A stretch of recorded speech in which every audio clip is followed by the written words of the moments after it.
Not yet. Now. Good afternoon. We are talking to you from San Antonio, Texas. The session is Democracy is not only majority rule, it is minority protection. And we're considering what is the public's role when government exercises difficult authority.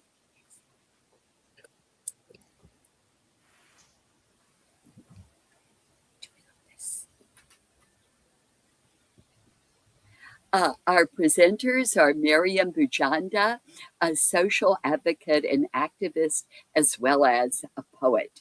Reverend Ann Helmke, formerly City of San Antonio Faith-Based Liaison Office. Susan Carbell, Chair of the Northeast Bexar County Democrats and Democratic Precinct Chair for 3067.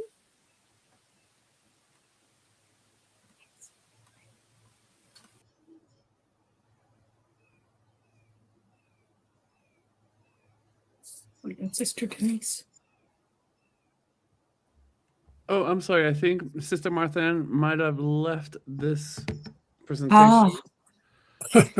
Okay. Oh, there she is. Okay, let's bring them back in. Oh, they appeared and disappeared. Hold on a second. We're having an issue here. Sister Martha Ann just disappeared. So if you can just work with us for a little bit. And we need to move over because. Okay. Oh, that's what we see. Yeah. Okay.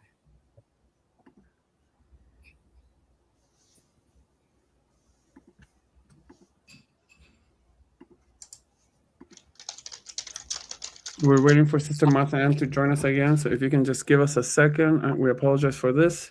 If anybody would like to keep going with this conversation, we can keep going, please. Okay, well, maybe we'll start. I'm not sure exactly what Sister Martha Ann was going to say as part of the introduction. Yes. There she is. There she is. Yes, very good.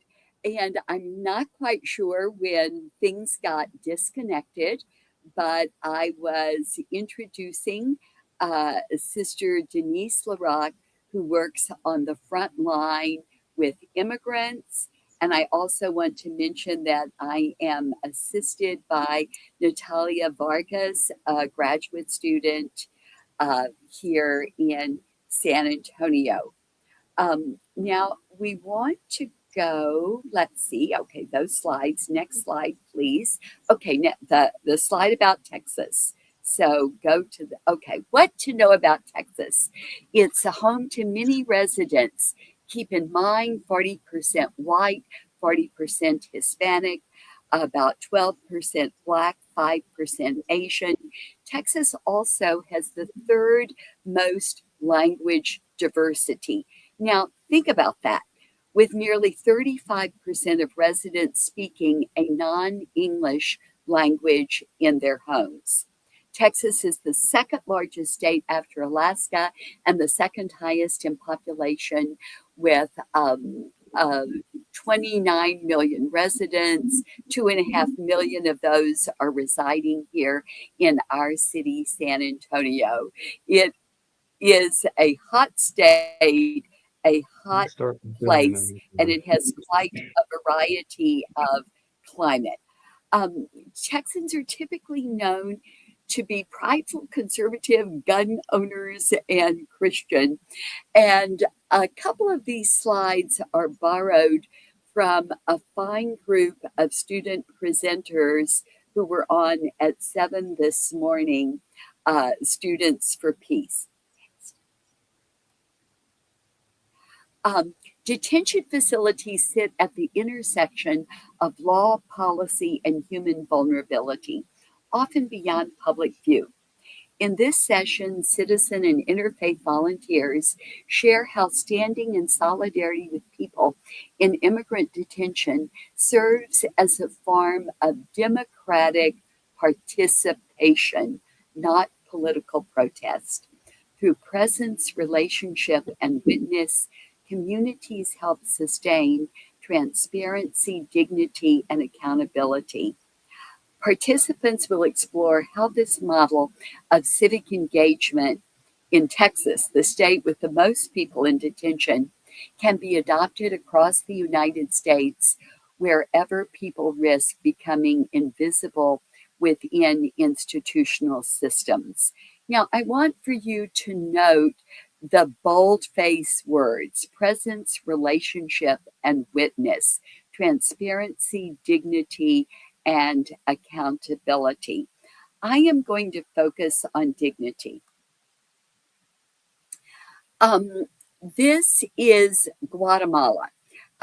Two of my farmer students started a nonprofit, Little Angels of Mary, in one of the poorest areas of Guatemala. 69% of the children are malnourished. That is, look at that mother. She has human dignity. She is a person just like us. She doesn't want her children to starve to death. She doesn't want their brains to be stunted. If they don't get enough nourishment before they're 4 years old, their brains will be stunted. We are working in partnership with this woman. She has human dignity. The Universal Declaration of Human Rights, which I have taught in a whole semester class, and Catholic social teaching. I happen to be a Catholic sister. Both emphasize that every person on earth has human dignity. When we are concerned about immigrants, it's because they are human beings just like us. Now, I'd like to turn things over to our next two presenters. We'll take the slides down so you can see Miriam Bujanda and Dr. Jerry Pollo. Okay, we want to talk in terms of democracy. Two, of course, really important pieces are education and presence. And so we're going to talk a bit about first about presence, which Miriam's going to talk about, and then I'm going to talk about education and how these two can operate at the grassroots. So let me start. Let's start with Miriam. Good afternoon, everyone. I think when you think about presence, it does take several different forms. What we did in Dili was to be physically there in a march in one instance. And in this case, even though it's about Liam, it was a broader issue, right? It's all the children in the center and all the people in the center, and the detention center that has the misnomer as a family residential center, when we know that that sounds rather nice, but doesn't really lend to any of the things that we hear are happening there.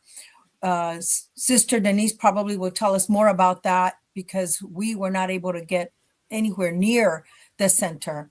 But the presence was to have a number of people, through the wonderful work of several organizations here in San Antonio and in Austin and in San Marcos. There might have been Houston. Several churches in Houston also came to the event, and we all met at Dili to walk up to the center.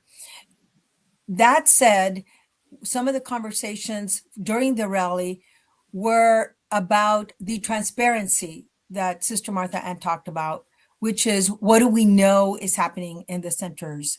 As we heard in the Minneapolis one, it's also, what do we know about the process and how people are being taken from our streets? And is there a legal pathway that we know, a process by which they should be detained, how they should be recorded, where they are and where they're going, communication to the lawyers? We don't get any of that. So part of that was also to speak about the transparency and the accountability. But our presence then was there to show that there are lots of different areas in which we need information, both for the families first and foremost, obviously. Second, for the lawyers, so that they can continue pursuing the legal pathways necessary. And then for the community as a whole, because we as a community, faith-based leaders, activists, people just that live anywhere in any of our cities need to know how it is that our government is conducting this process. Okay. Okay. So what I want to do is talk about how you organize or try to organize at the grassroots level, if you in order to oppose all of this stuff that's going on. Turns out that I am a retired professor, and with 3 other retired professors, we go down to our local taco joint and have been doing that for a long time, to eat tacos and to solve the world's problems. As it turns out, this was all very intellectual, very distant. But when all of this began to break, all of this began to happen right here in our community, then we thought, well, what can we do? What is it that we can do? And so we thought about it, and 3 of us are retired professors of Latino history at 3 different institutions. And the other one is an architect, and the other is an educational specialist, a person who knows the Latino education. So we all specialize in the history and culture and education of our local communities. So with that knowledge, what can we do? We range between 75 and 88. So unlike the old days where we could hit the streets without much problem, it's not so easy anymore. So what else can we do? Well, we can use our skills. And what are our skills? Our skills are the knowledge that we have and ability to write about it, and ability to try to spread the word about what is actually and really happening. Because a lot of people, it's astounding how few people really know what the reality is on the streets of what's going on, even with all the news. And so we formed a group which we call Surviving the Ice Age. And we started a blog, which you can all find at survivingice.com.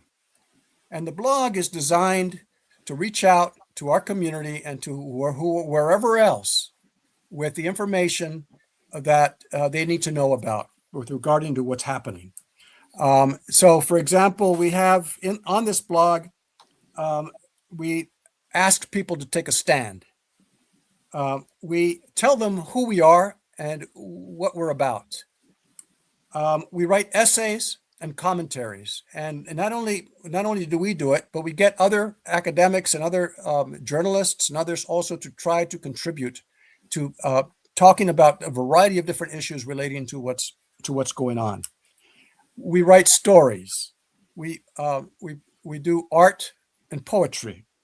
And then maybe one of the important things is that every time that we find an article out there in the world from all the newspapers and places, we post them. So you can go and you can just see the postings of all of these articles over time, and you can see how this whole thing has evolved and has been evolving. And so if we can get people to go to the blog, because that's the next thing, we're of the old school, and we're not really high tech people.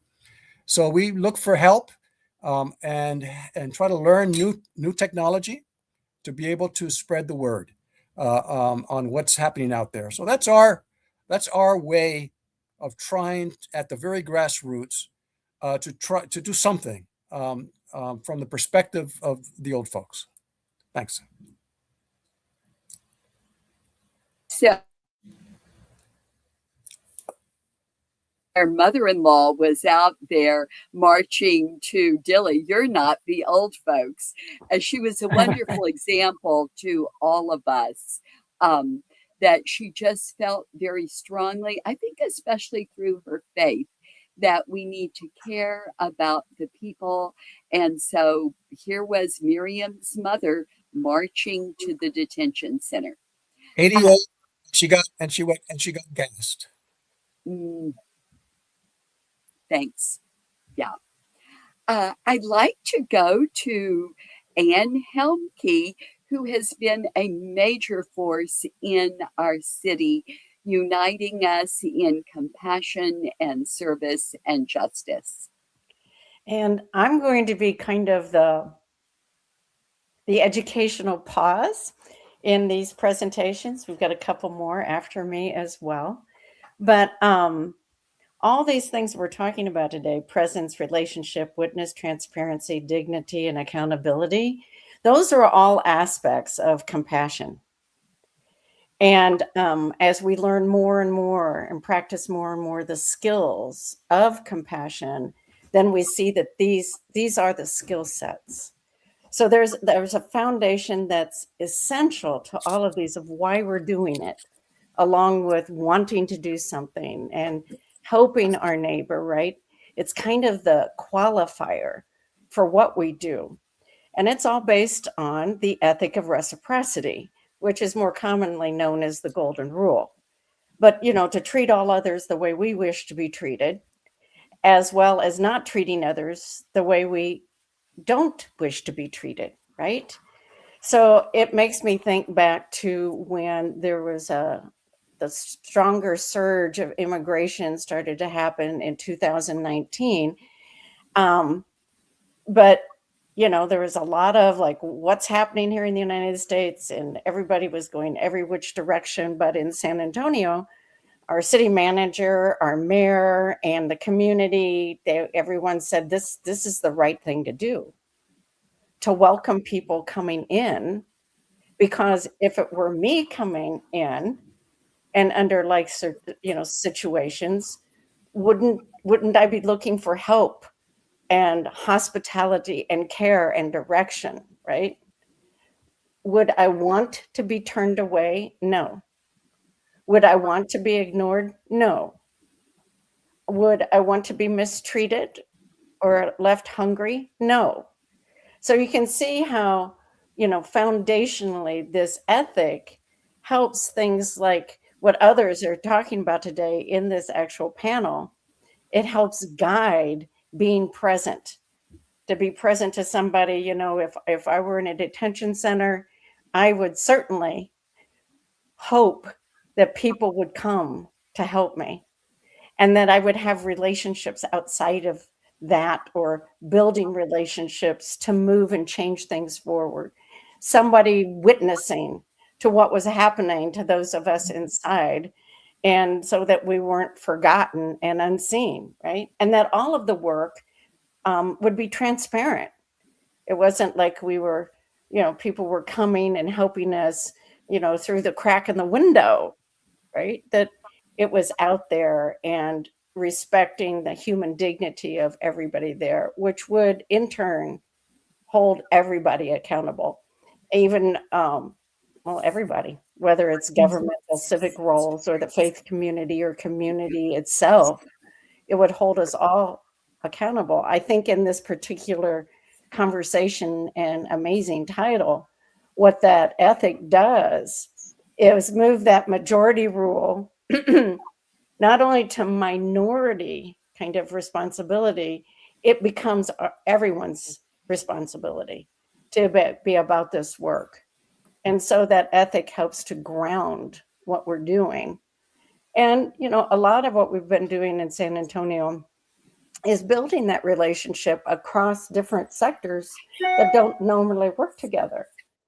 So the faith community with the civic leadership working together so that when that surge happened, this is what we need to do. And everybody rallied and welcomed in, fed people, cared for people, sent them on the way, helped them make their home here, whatever was needed. But part of that was because we were already a compassionate city, and we'd been practicing on a very large community scale what that means in terms of treating others like we want to be treated and equally not mistreated. So I think that's really critical, not only in what we've already heard, because we've heard all of these things already in our presentations, but I think now hearing it, when we listen to like Denise's and Susan's presentation, we'll start to hear what they're doing, that this compassion is actually a policy into moving people forward. So I'm going to end it there and pass it on to whoever's next, Martha Ann. I forgot to show these two slides, but I think it is just the right time for us to see them. And I am grateful to the students that presented this morning, and they had these two slides about Dilley. So we are going to look at two slides that describe things a little bit that, okay, I think we want to do, Felipe, help us. We want to share screen and put the, okay, here we are. Controversies in Dilley. So go back to the one before that. First Amendment in South Texas. Faith rights, freedom of speech, including press, peaceful assemblies, and to petition the government. And the student was talking about his experience covering protest from San Antonio to Dilley. He is getting a master's in communication at our university. So the South Texas Family Residential Center opened in 2014, and it's about 55 acres containing a maximum of 2,400 individuals, which is about 68% of the town's population. It's a small town of 3,500. And the people that live there, like the church people that were hosting us, were saying, please don't call it the Dilley Detention Center. It doesn't belong to us, the people of Dilley. It is a nearby detention center owned by the government. In 2024, the center was far more expensive to run compared to other facilities and was closed by the Biden administration. Trump later reopened it last year in April. The controversies are really related to Marie Juarez, a 19-month-old child who died in 2019 following her release from the center due to neglect and mistreatment. And more recently in the news, 5-year-old Liam Conejo Ramos and his father, Adrian. Maybe you remember seeing the pictures of little 5-year-old Liam and his little blue cap, and reported concerning conditions that continue today. So that will give you a little more context of what we're talking about. And now we'd like to go to Susan Carbell. And next slide. Next. Okay, I'm looking at this from a slightly different perspective of 55 years protesting and trying to make this world a better place. I started I was from Detroit, Michigan, so civil rights were a big part of my life, and then the anti-war movement. I've moved through whatever I could to try to educate people and get them involved. What I'm focusing on right now is that many of us feel like the courts are helping us more than some of the other branches of government. And so this group that I'm the chair of, Northeast Bexar County Democrats, has been putting a lot of emphasis on how we can make the courts even more accountable. So I'm not going to deal with SCOTUS today. I'm only going to deal with our local courts. So next slide, please. We developed a program called Law School for a Day.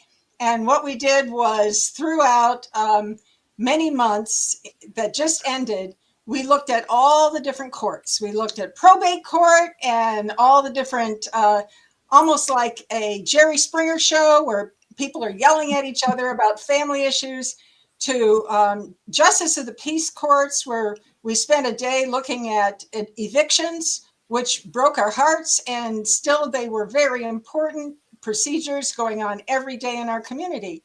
We looked at county courts, we looked at civil district courts, we looked at juvenile courts, we looked at specialty courts for mental health and reflejo, we looked at family violence, and we visited the courts, we did field trips, and then we invited the judges to come and join with us in fellowship so that we could learn more about them as people, as personalities that are in our lives, that are public servants to us.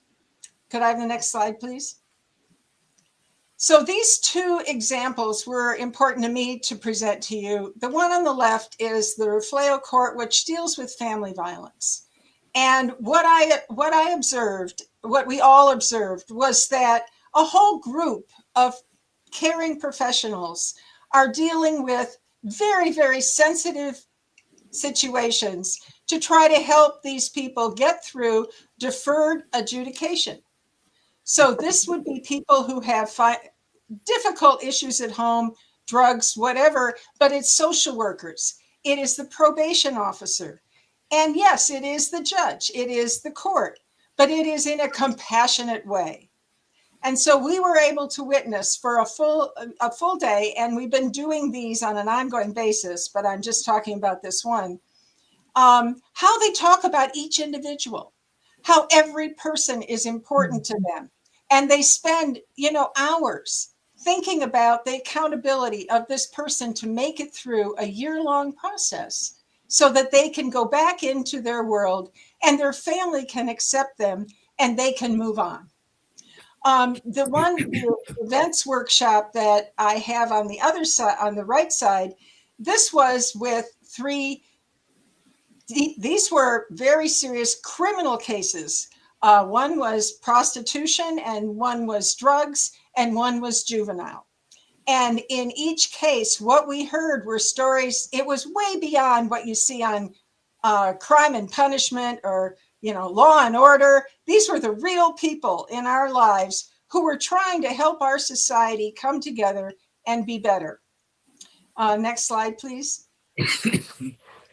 So these are all the judges that over the past 7 months, we have personally visited and talked to. Now, why am I showing you all this? I'm showing you it because the judges want to be a part of our lives, but they are separated in many ways. And all of the people that work with the courts, they want to be the best community that they can be.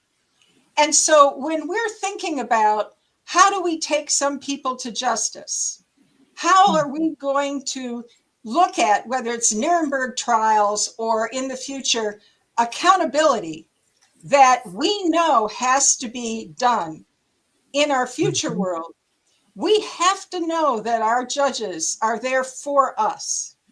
And so we are in a position where we can be compassionate. And as they know we're in the audience listening, we are the witnesses to everyone's struggle. Next slide, please. Here's how you can find us. I know that you're all from all over the world, but we would love to have you. We have Zoom meetings, and you can read more about it on my Substack. I know everybody says that in the end, but it will give you brief examples of pictures of all of our different visits to the courts. And I look forward to hearing from any of you. I'm done. Thank you so much. We turn to Sister Denise LaRock, and our city has such a powerful interfaith welcome coalition, and it just makes me feel really good to be in the presence of Sister Denise. What an introduction. Thank you. I'm sorry it's so dark in here. You wouldn't believe I have 3 lights on. But anyway, that's life. I really want to talk about relationships. And I think that's so key. And I think Minnesota has done a great example of expressing that and showing that. Our situation in San Antonio is different than Minnesota in the sense that we have a huge number of immigrants and many mixed status families, meaning someone has U.S. citizenship, someone doesn't. The kids might. Some of the kids might. Some might not. So it's a much scarier and a larger scale vulnerability I think we have. I've been with the Interfaith Welcome Coalition for a while, and it's existed for 11 years, and we've gone through all these versions of service based on what's going on with immigration. We're most known for our help in the airport and bus station as families were dropped off from the Dilley Family Detention Center. ICE would contact us, let us know how many are being dropped off at each place, about when, how many. And recently just started doing that again as they've been releasing so many families, either to Laredo or in San Antonio. So what I want to talk about is really how everyone can play a part. I think it's easy to think that, the lawyers are doing this or the advocates are doing that, or, certain people can play a part. But there's really something that everyone who's trying to support the immigrants can do. I just want to mention the programs that the Interfaith Welcome Coalition is doing. It's many churches, many faith groups, many non-faith people. It's just really teaming up to work with each other. There's a lot of collaboration with other organizations, community organizing groups, churches, advocacy groups, rapid response groups, those who are planning protests. It's everybody working together and everyone bringing their gifts and talents and ideas to get things done. So let me give you an example of the things the Interfaith Welcome Coalition does, and hopefully it'll give you all a sense of the things that are needed, for one, in places where the immigrants are being disappeared, but also things that you could do, because everyone can do their little piece, because everyone's little piece makes a big, nice puzzle, right? So IWC, Interfaith Welcome Coalition, we do accompanying to ICE check-ins and to court appearances, immigration court.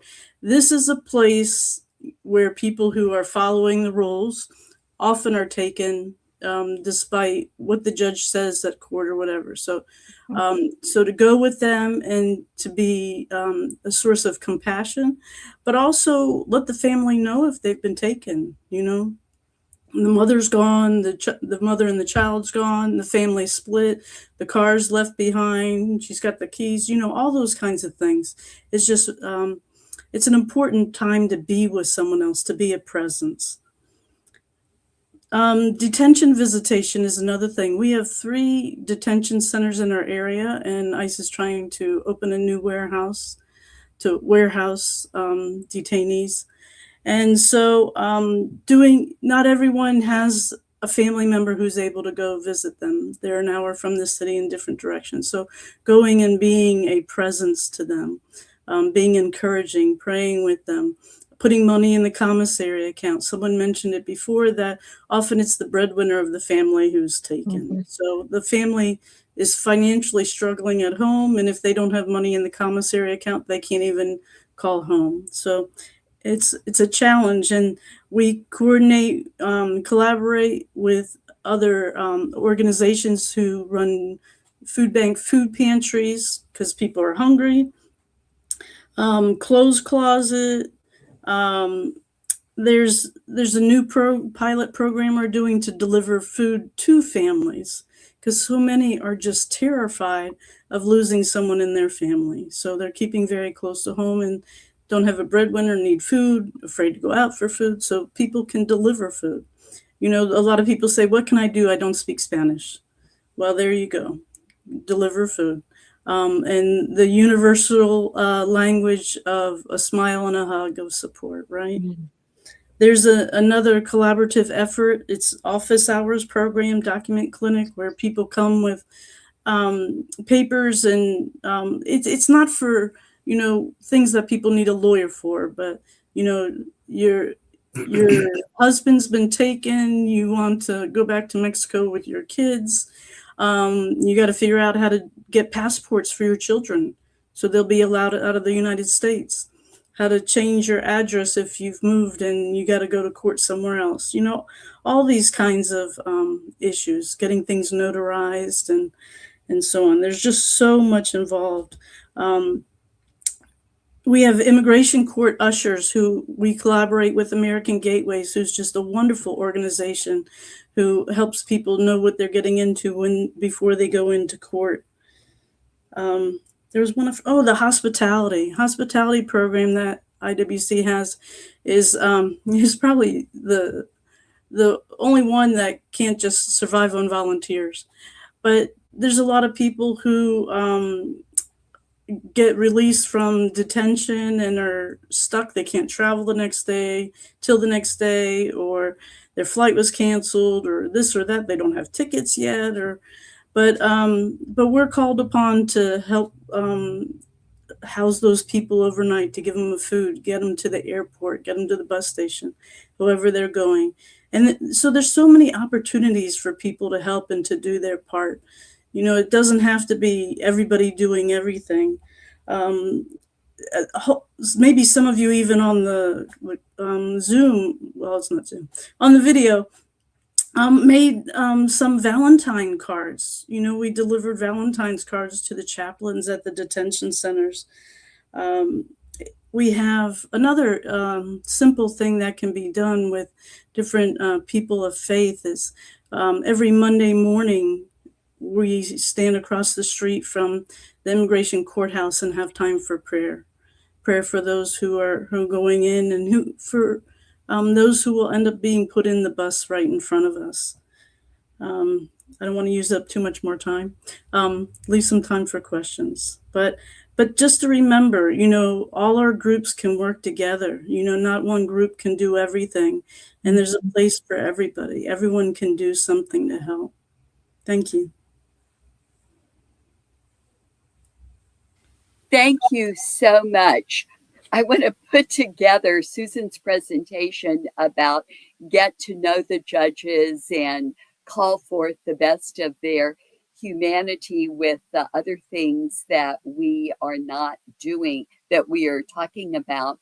That a sister that we live in the same convent, and she goes with Mennonite friends to, if an immigrant is going to have their legal asylum hearing and they go for that, sometimes ICE will take them. So 2 days ago, they accompanied a woman, and very fortunately, it was a thoughtful judge wanting to practice justice.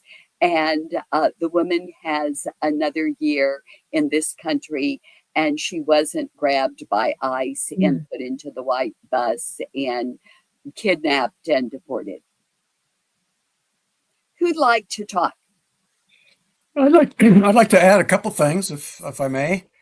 Part of what I described earlier about that blog, in a bigger sense, it's about raising consciousness in the country about, and not just speaking to the choir, but speaking to people who aren't paying attention.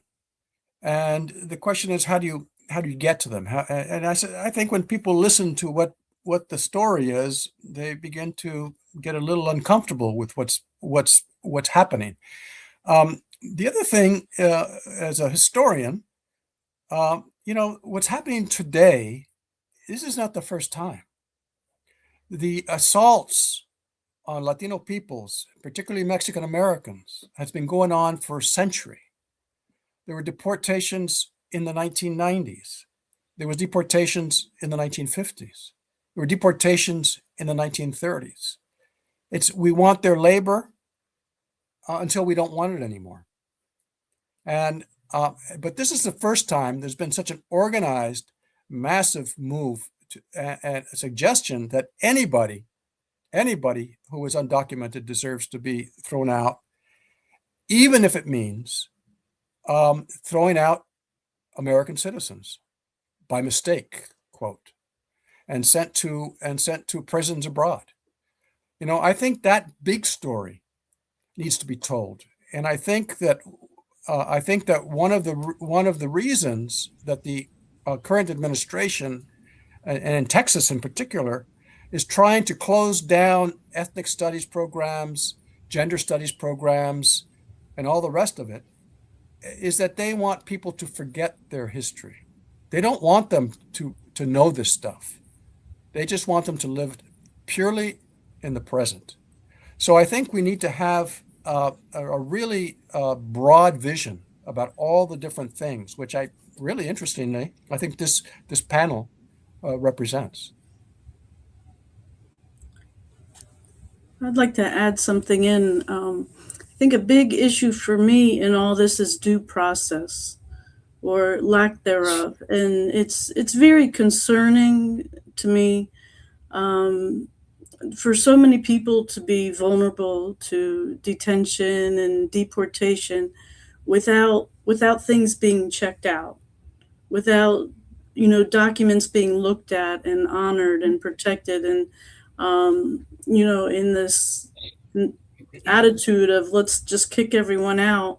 A lot of people are being hurt. So many people who have worked so hard to come legally and to go through the process. I met so many people at the border who had come and were in detention when they first came. A number of people were in the Dilley Detention Center and went through the process of being approved to get out of there. And then they find themselves in detention again recently in Dilley again, when they went through all that process and all the paperwork and all the approval, and then to find themselves in detention again. It's just heartbreaking, for families and for children to say, why am I in detention? Why am I incarcerated? What have I done? What has my child done? What have we done to deserve this? And that accountability that's really needed, and that honoring due process and the dignity and respect, honor to all people. Susan, I think you wanted to comment. Yeah, I'm going to try not to go over the edge here. But here we are in Texas. I don't know who's listening or where you're from. Right. But a lot of people came to Texas because monopoly capitalism demands workers. And so many people came here from the north, from the south, from the east, from the west, looking for a better life. America was a place that at one point people thought, I'm sorry to put in the past tense, could provide a better life for all. We feel in San Antonio, Texas, that we're going to take a different stand than the Alamo.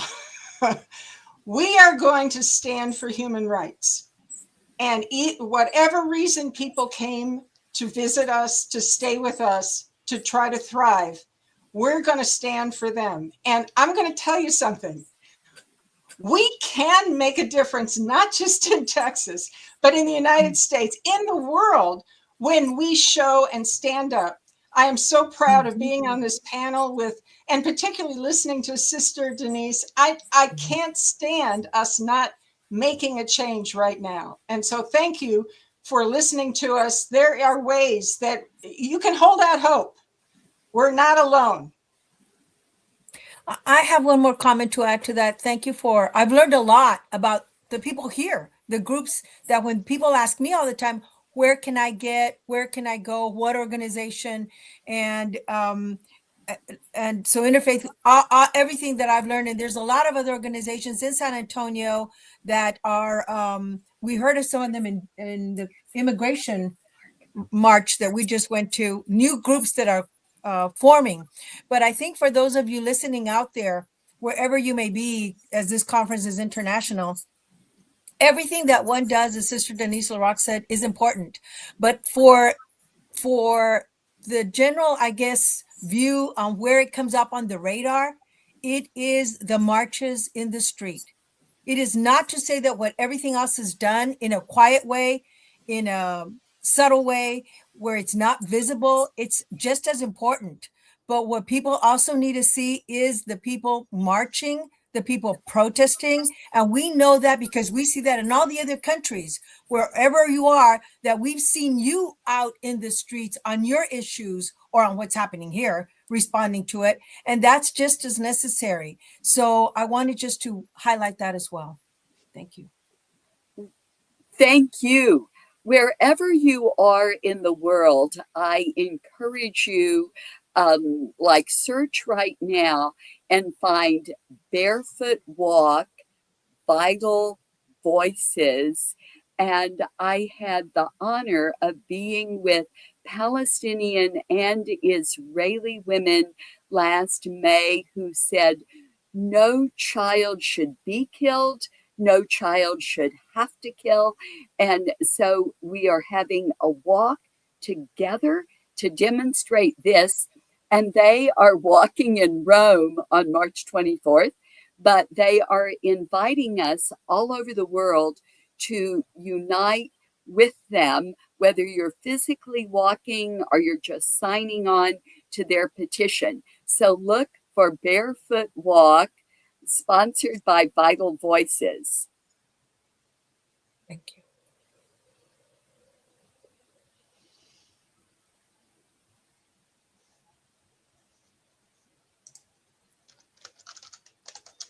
I'm going to keep talking, but my friends are welcome to interrupt me because one of the sisters in my convent has been a part of the Interfaith Welcome Coalition.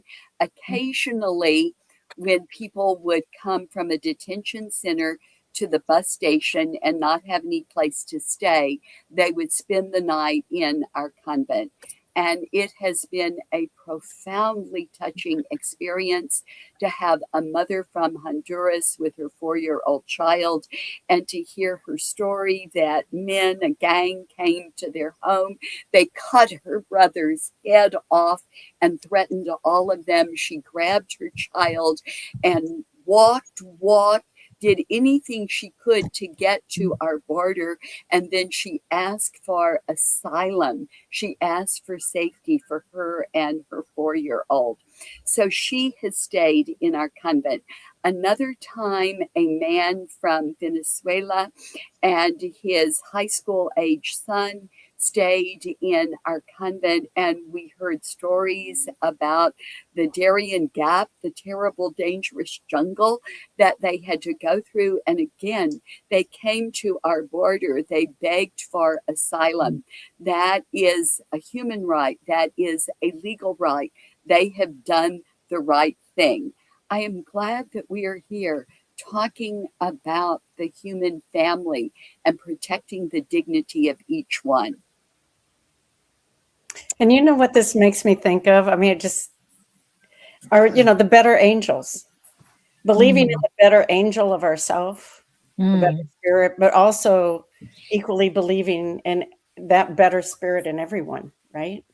That is one of Lincoln's things, believing, in our better angels. And I was just thinking this weekend, the ethic of reciprocity, that golden rule, is found in all the world religions, all of them. It's like the one thing we have in common. Like, here's a peace plan. What if people of faith just decided not to kill each other? Period.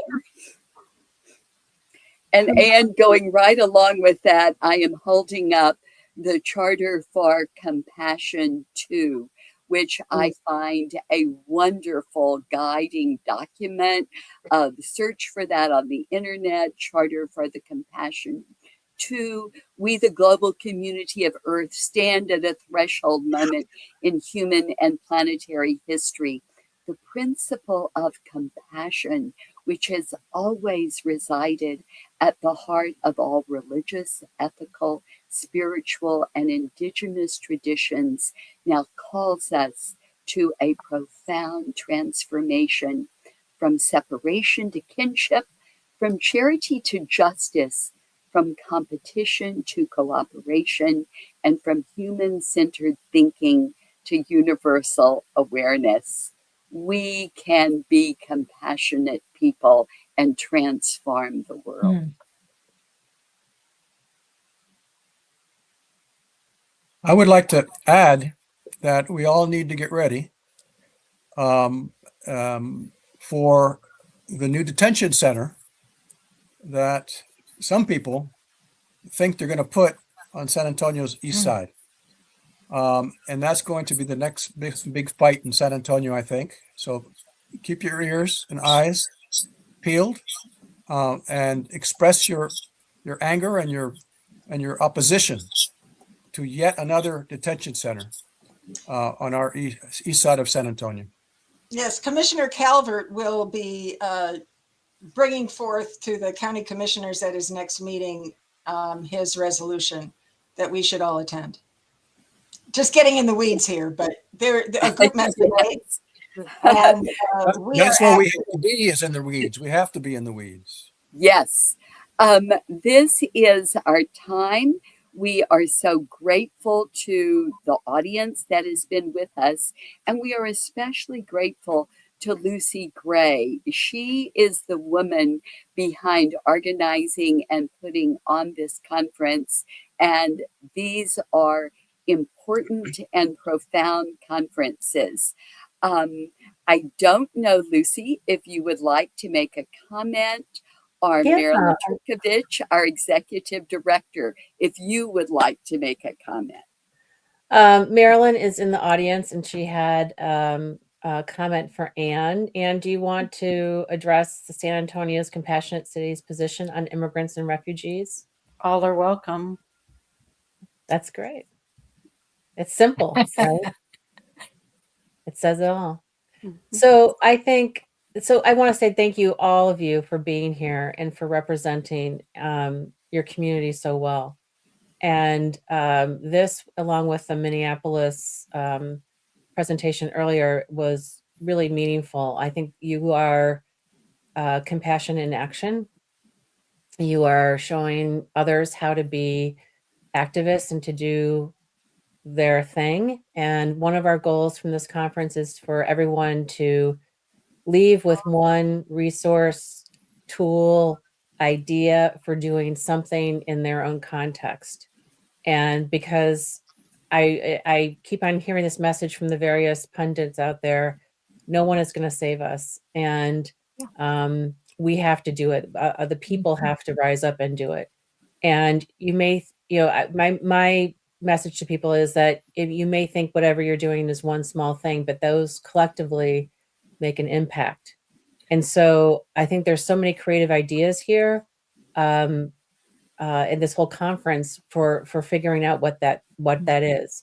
I also wanted to mention that I've been bookmarking resources that are mentioned in a database before the conference and after the conference. I'll put the link in the chat. And there are one of the things I found to be kind of useful is there are a couple of protest trackers in there. So you can see what's going on in your community. There's tons of stuff in there. It's a little overwhelming, but you can search it by keyword and all sorts of things. And you can also add to it as well. I put your blog in, I put your Substack in. The charter is now on Substack, by the way, and has a podcast with Jennifer Nadel. So we can all follow each other and keep the work going because this is going to be a long haul. This is not going to be, it's getting through what we're dealing with right now, but it's also going to be about how we rebuild and how do we strengthen, how do we grow a pipeline of compassionate people who are going to keep the world going in the right direction. So, yeah, go ahead. How do we vote and how do we protect people's ability to vote? Oh, yeah. Yeah, I'm really worried about that. Terribly worried about that. Yeah. So there's a lot of work to be done. Thank you all for coming. Thank you to all the volunteers, all the people behind the scenes, the committee that's been formulating this. We're hoping to do it again in September before, right before the, before things really kick up for the midterms.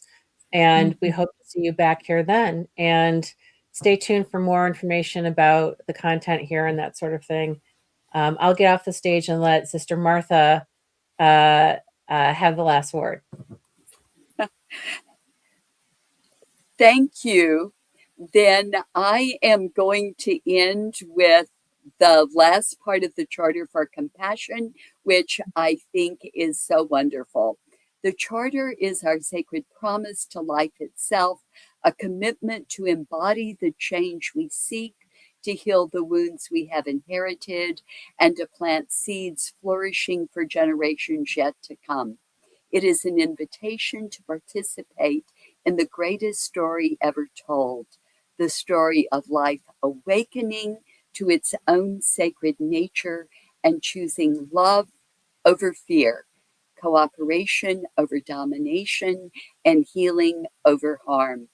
May our words become actions, our actions become culture, and our culture become the foundation for a world where all beings can thrive in dignity, beauty, and beloved community.